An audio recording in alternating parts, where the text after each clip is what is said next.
Bonsoir à tous et bienvenue dans cette capsule qui est censée vous aider à comprendre l'actualité en RDC et l'actualité dans le monde. On va parler aujourd'hui de ce qui s'est passé au Venezuela depuis la capture de Nicolas Maduro jusqu'à sa comparution aujourd'hui devant un tribunal de New York. Pourquoi est-ce que ce président à l'exercice a été capturé? Qui l'a capturé?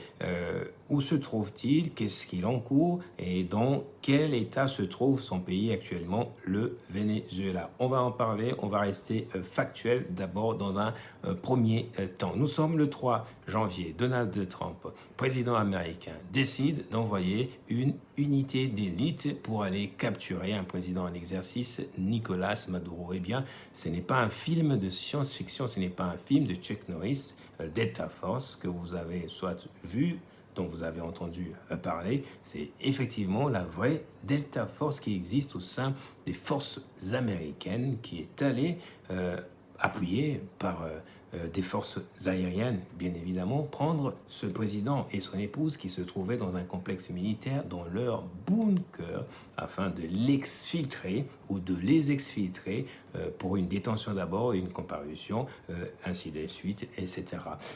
Pourquoi est-ce que le président américain a donné cet ordre de capture d'un président en exercice? Eh bien, il y a beaucoup d'enjeux, mais je vais revenir sur un fait lointain lié à cette actualité. On va parler d'un autre personnage important au Venezuela. Il est déjà décédé depuis 2013. Il s'appelle Hugo Chavez. Pour avoir un peu une idée de qui était Hugo Chavez, en comparaison avec un acteur politique congolais, c'est un peu comme Patrice Emery Lumumba, mais c'est un peu loin. Mais actuellement, je peux dire c'était un peu comme Étienne Tshisekedi, mais pas dans l'opposition, mais Étienne Tshisekedi au pouvoir. Oui, Étienne Tshisekedi au pouvoir. Pourquoi je l'ai dit? Parce que c'était un leader très charismatique, très aimé, un leader justement qui a été poussé à la porte grâce à un coup monté par la CIA américaine, mais qui a été ramené au pouvoir parce que la population avait marché. En 2001 et en 2007, il a nourri les idées de pouvoir rendre majoritaire ou de nationaliser la compagnie pétrolière vénézuélienne, justement. Et je vais vous informer, vous ne le savez peut-être pas, le Venezuela,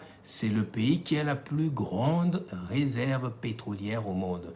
Il est bien au-dessus de l'Arabie Saoudite, du Qatar, de tous les pays du Golfe que vous connaissez, de tous les autres pays du monde. Sa réserve est estimée à beaucoup. En tout cas, je n'ai pas les chiffres exacts en tête. Il faudrait peut-être que je le lise. Mais il est vrai aussi que le pétrole du Venezuela est un pétrole difficile à traiter, mais cela ne remet pas en cause la réserve, qui est une réserve assez importante, qui est une réserve assez grande, plus que toutes les autres réserves mondiales. Alors, après cette nationalisation, la guerre contre Chavez s'est accentuée, bien évidemment, mais malheureusement, il est resté au pouvoir jusqu'à sa mort. Il décède de suite d'un cancer. Il choisit un dauphin. Quelque temps avant sa mort, c'est Nicolas Maduro en question. Le mot dauphin, ça vous dit quelque chose? Il n'y a pas de comparaison avec l'actualité politique en RDC, mais Nicolas Maduro, qui était son vice-président, prend le pouvoir en 2013. Il gagne beaucoup d'élections, jusqu'à ce que Donald Trump, en homme d'affaires, en vrai capitaliste, nostalgique de cette honte qu'on a fait subir, qu'ont essuyé les entreprises américaines qui ont perdu des milliards de dollars et n'étant pas en mesure justement de contrôler ce pétrole, a décidé de faire les choses à sa manière, d'accuser le président Nicolas Maduro de narcoterrorisme. Narcoterrorisme, qu'est-ce que ça veut dire? C'est la rencontre entre le narcotique ou le trafic de drogue et le terrorisme. En clair, qu'est-ce qu'on veut dire par narcoterrorisme? On dit, pour le cas de Nicolas Maduro, qu'il a créé un cartel de trafiquants de drogue qui vendent de drogue, justement, qui utilisent des méthodes terroristes, de terrorisme, justement, à travers les attentats, des kidnappings, etc., pour s'acheter des armes. Ils inondent les États-Unis d'Amérique de cette cocaïne ou de ces stupéfiants,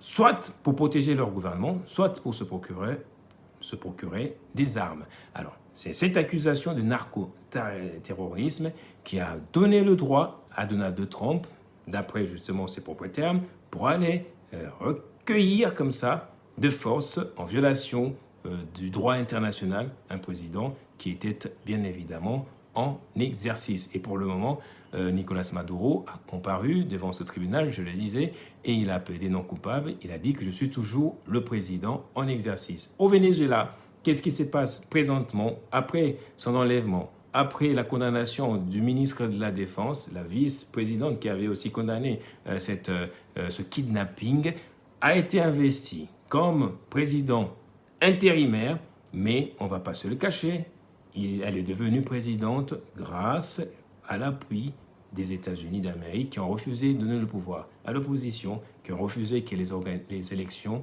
se tiennent ou aient lieu directement. Alors, concrètement, dans sa logique, Donald Trump veut faire revenir les entreprises pétrolières américaines qui ont été chassées. Il veut prendre le contrôle total de la réserve pétrolière ou du pétrole vénézuélien. Et il a aussi l'ambition de développer le pays.